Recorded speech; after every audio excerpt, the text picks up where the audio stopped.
ഒന്ന് തിരിച്ചെടുത്തേ, ഒന്ന് കൈ പിടിക്കണ്ട. കൈ പിടിച്ചാൽ ജീവിതകാലം കൊണ്ട് കൈ പിടിച്ച് നടക്കണം കേട്ടോ. അവിടെ എല്ലാവരും സൂചിച്ച മക്കളെ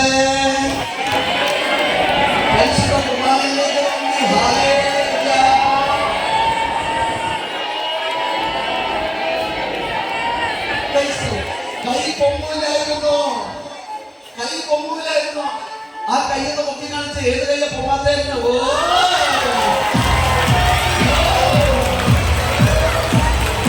നീ കിടക്കും കണ്ണീർ തുള്ളിൽ ദൈവമിറങ്ങി വരുന്നു.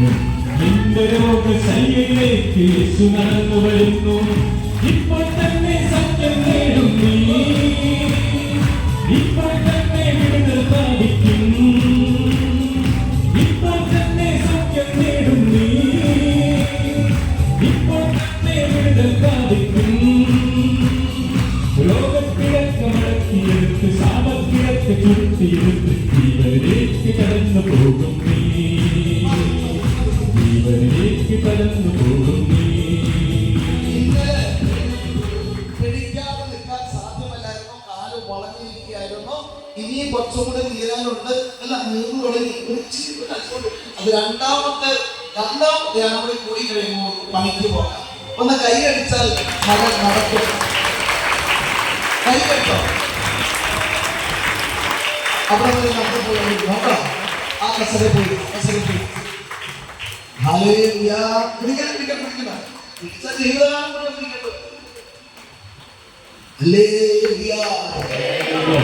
ഇവിടെ ധ്യാനം കൂടി അവിടെ കൈകൊണ്ടേ.